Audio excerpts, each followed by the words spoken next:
ગોંડલનો ચકચારિત case Amit ખૂટના મામલાની અંદર હવે આખા આ ઘટનાની અંદર જે એડવોકેટ સંજય પંડિત અને દિનેશ પાતળ કે જેમની અટકાયત કરવામાં આવી હતી ગોંડલ તાલુકા પોલીસને, કેમ કે તેમની ઉપર શંકા હતી કે આખા આ કેસની અંદર ક્યાંક તેમની સંડોવણી હોઈ શકે। જો કે પોલીસ તપાસની અંદર સગીરા અને તેની સાથે તેની મિત્ર પૂજા રાજગોરની પૂછપરછની અંદર એક ઘટસ્ફોટ થયો હતો કે બંને એડવોકેટની આ કેસની અંદર ક્યાંક શંકાના દાયરાની અંદર ભૂમિકા હતી, જેના કારણે રાજકોટ જિલ્લા પોલીસે તેની અટકાયત કરી હતી અને આ બાદ બંનેના રિમાન્ડ પણ માંગવામાં આવ્યા હતા। જો કે રિમાન્ડ ન મળતા બંનેને સબ જેલ મોકલવામાં આવ્યા હતા અને હવે આ બંનેની જામીન અરજી અંગે મોટો ચુકાદો પણ આવ્યો છે। નમસ્કાર, આપ જોઈ રહ્યા છો ન્યૂઝ રૂમ ને આપની સાથે હું છું પ્રદીપ।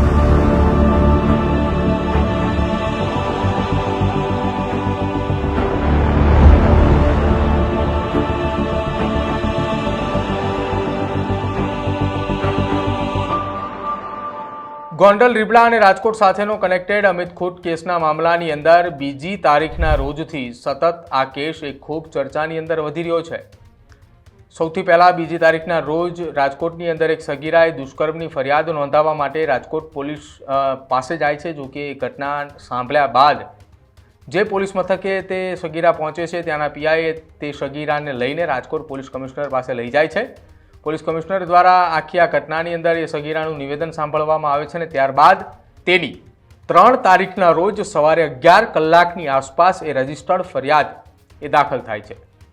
જો કે ફરિયાદ દાખલ થતાની સાથે જ આખી આ ઘટનાની અંદર આરોપી તરીકેનું નામ એ અમિત ખૂટનું સામે આવે છે અને જેવું જ અમિત ખૂટનું નામ આરોપી તરીકે સામે આવે છે એવી જ ચર્ચાઓ સોશિયલ મીડિયાની અંદર શરૂ થાય છે જયરાજસિંહ અને સાથે જ ગણેશ ગોંડલ।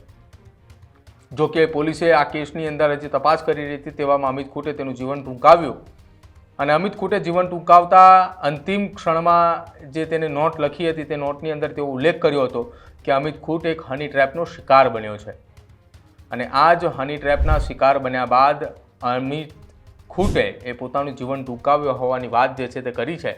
જો કે ગોંડલ પોલીસે આખા આ કેસની અંદર તપાસનો ધમધમાટ એ તેજ ચલાવતાની સાથે જ આ કેસમાં એ નવા ખુલાસા અને નવા વળાંકો સામે આવ્યા। જે સગીરાએ 2 દિવસ પહેલાં આક્ષેપ કરનાર હતી, આજ એ કેસની અંદર જ હવે 2 દિવસ બાદ એ સગીરા આરોપી તરીકે સામે આવી।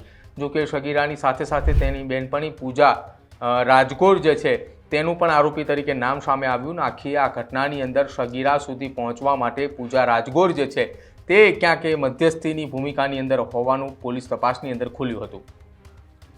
જે આખી હની ટ્રેપની કેસ એક ષડયંત્ર જે રચવામાં આવ્યું હતું એ પોલીસ સમક્ષ ખુલાસો થયો અને જેની શરૂઆત એ પૂજા રાજગોરથી થાય છે। પૂજા રાજગોરને રાજકોટના કોઈ એક્સ નામના વ્યક્તિએ મુલાકાત કરે છે અને આખી આ ઘટનાની અંદર તેને એમ કહે છે કે તારે આ વ્યક્તિને આ કેસની અંદર આ પ્રકારે ફસાવવાનો છે અને ત્યારબાદની જે કંઈ પણ ઘટના છે એ લીગલ જે જવાનું છે કોર્ટની અંદર જે ફરિયાદ દાખલ થશે, કોર્ટની અંદર ચુકાદો, કેસ જે લડવાની વાત આવશે, આ તમામ જગ્યાએ એડવોકેટ સંજય પંડિત એ ઊભા રહેવાના છે। આ પ્રકારની વાત એ કરવામાં આવી હોવાની ઉલ્લેખ એ રાજકોટ જિલ્લા પોલીસ વડા હિમકરસિંહ દ્વારા કરવામાં આવ્યો હતો। જો કે રાજકોટ જિલ્લા પોલીસની ટીમે એ દિનેશ પાતર અને સાથે જ એડવોકેટ સંજય પંડિતની અટકાયત કરવામાં આવી, પૂછપરછ કરવામાં આવી અને ત્યારબાદ બંનેની ધરપકડ પણ કરવામાં આવી હતી।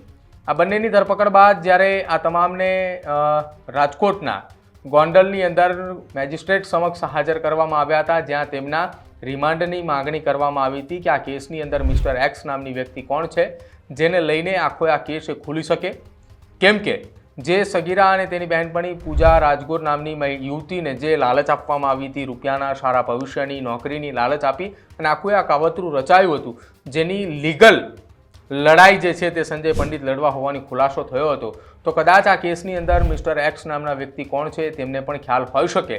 આ સંદર્ભે ગોંડલ પોલીસની ટીમે આખા આ કેસની અંદર બંને એડવોકેટના રિમાન્ડની માગણી કરવામાં આવી હતી।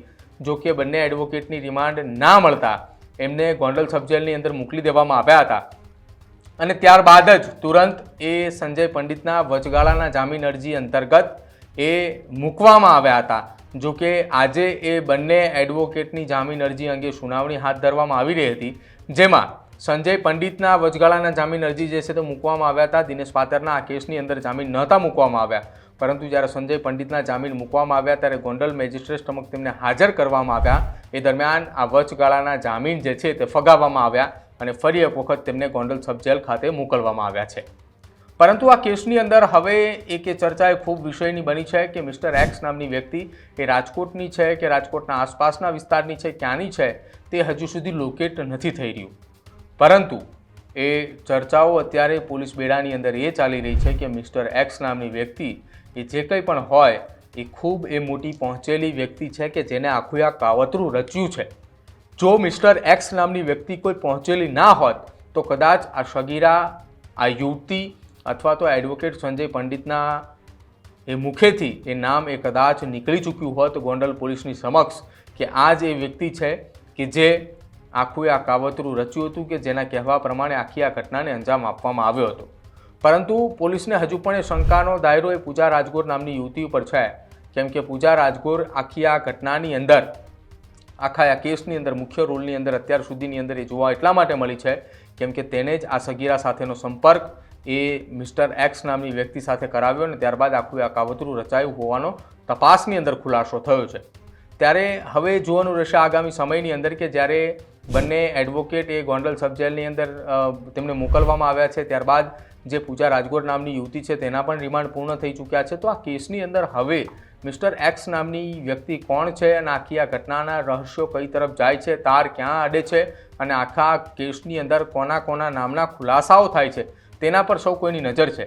જો કે આ તમામની વચ્ચે એક ચર્ચાઓ એ પણ ચાલી રહી છે કે આ કેસની અંદર જે મુખ્ય આરોપી કે જે આખું હેન્ડલિંગ કરે છે એ કદાચ મુખ્ય વ્યક્તિ તરીકે મિસ્ટર એક્સ ન હોઈ શકે.